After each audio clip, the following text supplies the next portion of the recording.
France loves French. It's quite possible there's no other country on earth this proud of its linguistic heritage. So in light of the attacks just days ago, perhaps there's no tribute to Paris more Parisian than spending some time grammar checking ISIS's French. While the world takes in the shock of the Paris attacks, news comes in from France telling us there's a letter from the Islamic State claiming full responsibility, and in perfect French nonetheless. Always eager to justify my underused degree in Romance languages, I had to see what counts as perfect French these days. Tracking down an image of the communiqué in just a few clicks, I sighed and prepared to read my way through what I was sure would be a brief declaration of religious war against the infidels, perfectly polished by some middleman translator, giving me that stellar French I was promised. And at first, I think I got what I expected: a religious dedication, a sacred verse, an explanation of the attacks. But a handful of sentences in, some linguistic doubts bubbled up. Yes, mandatory references to Allah and the Caliphate, but humiliating his enemies. You mean wanting to humiliate, okay? Allah has conquered by their hand, and to cast fear in the heart of the Crusaders. Allah has conquered by their hand and has cast fear in the heart of the Crusaders, okay. This is actually a pretty common mistake that I see. These are actually homophonous in French, so maybe that makes some sense, but it's definitely not polished. The Bataclan, or hundreds of idolaters, were gathered. Where hundreds of idolaters? Not to mention the Bataclan is all small, like it's a familiar place in the city and not a proper noun.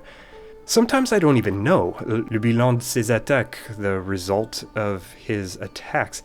Did you misspell these attacks? Is this talking about their attacks but used the singular instead of the plural? Did you get confused by just having mentioned ses rues, its streets, the streets of Paris in the previous sentence? I can't tell. So let's see here. Granted them what they were hoping for, the martyrdom? May Allah accept them among the martyrs, and they allow us to join them. He allow. By far, the parts of this thing with the lowest linguistic weirdness factor are the top and bottom verses from the Quran, copied punctuation and all from as far as I can track it down. This French translation by Muhammad Hamidullah, a prolific writer and language lover in his own right.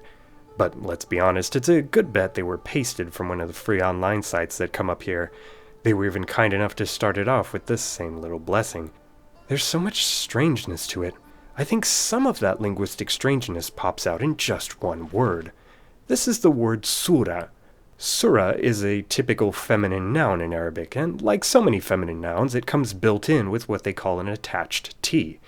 In the word surah, that attached ta gives away the gender, but make a note that ta isn't pronounced when the word is on its own like this. Instead, it's a silent T that shows up in speech only when the word takes other forms, other endings. Like when it's the subject of a sentence, there's a different noun form for that in Arabic. And that's where the difference comes in between the English pronunciation of this word, surah, the nativized English way to pronounce that Arabic word on its own with the silent T, and the French pronunciation, not surah, but surat, from the form with the not-so-silent T. But this guy doesn't write the French word surat. He writes it this way. It looks similar to your eyes, but it caught me off guard. First, there's this funny hat. It's a circumflex. Vowels often wear that hat as a decorative piece of French language history, the leftover crumbs of a French sound that used to be there but isn't anymore. The French word beast, for example, earned itself that hat when it got rid of its S a long time ago. The word for sure in French gained its circumflex by losing its inner E, and that's after it had already erased its Latin C that it had long ago. So what sound did surah lose in French? Well, none. There's an even bigger clue here. There's that missing E at the end. Just like in English, well, almost like in English, the final E can be silent in French. But that doesn't mean it has no impact on the language. It does something to the letter before it. See, there are a lot of consonants that just don't get pronounced when they're at the end of a French word. It's why Jacques and Poirot aren't Jacques and Poirot. But when that E makes its way onto the end of a word with a silent T, it stays silent, while the T gets pronounced. So in surat, the final E lets us have our T, but lop off that final E, and I promise you, any French reader will pronounce this as a silent T. This word is surah. And that's where it gets strange. See, if this righteous-tongued writer is all about French, or his translator on retainer is, Surah is a lot harder to justify. But if he's imitating the Arabic pronunciation of the word in isolation, Surah suddenly becomes a plausible spelling. On the other hand, this spelling isn't at all what I'd expect if someone were just translating literally from Arabic. It shows a familiarity with nativizing Arabic words into French in a way that tells us something about the culture of that nativizing process, making analogies with other French words that come to mind, and even extending circumflexes in a standardized academic way to compensate for that Arabic long vowel. And it's that Arabic-minded circumflex that makes sense when you consider two other facts.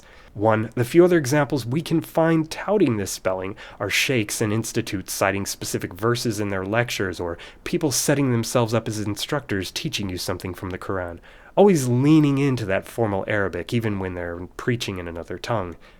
Two, Islam. Specifically, this way of spelling Islam. This way is leaning into yet another Arabic long vowel. Now, I don't mean to mislead you into thinking that this is all a bunch of lurking Arabic seeping through. That's not what surah is telling us. This isn't the dictionary French word, but it's not the dictionary Arabic word either. This is too productive for a literal translation for a broader audience, but it's also too communal for a case of personal creativity. And my hunch right now is that this is the root of my feeling of strangeness. This is where the language of this communiqué begins to unravel, giving us a glimpse of the writer. As well as other targets in the 10th, the 11th, the 18th arrondissement, and this simultaneously. My reading's not English enough, it's too close to the original, but zoom in here. Closer. The writer knows he's about to list a bunch of targets, so he uses the plural. But then in mid-sentence, he turns to break this list up into 3 singular targets. And he finishes it all up with this journalistic, but wait, there's more, back reference tweak. It's like the first draft of a stop-and-go news report tripping over itself. And it's all laced with a stream of condemnation so constant that it's almost as if the terms were just the only words available at the time in the mind of the writer. France and Germany are the 2 crusader countries. François Hollande, the idiot of France. There are miscreants, there's perversion, there's emotive wanting and hoping and shoulding and how dare youing of modal verbs dressed up as statements of fact, and of course, the threat of more to come. It would all sound so over the top if only it weren't so fresh. This is the product of a mind that knows French, yes, but one that makes linguistic mistakes. Linguistic mistakes that showcase an idiosyncratic language that's closer to a certain kind of community speech, a veneer of Arabic style and simple faux pas fumblings with political French news announcement delivery. It's so much closer to those things than it is to what I was naively promised would be a clear example of perfect French. But maybe my language is too flowery or stylized here. This is what I mean. It's a he. He sets himself up as a preacher, but a preacher that's more eager than meticulous. And while he is someone that wants to instruct you, even preach to you, this isn't a scholar or a translator, even though he likes to incorporate teaks of religious scholarship. He's from a subculture that readily Arabizes rather than Gallicizes Arabic borrowings into French. He distances himself from his surroundings, playing both moral judge and factual reporter. He knows Paname, the city of lights, well enough to be disgusted by specifics. And he's probably not the translator. He's the author.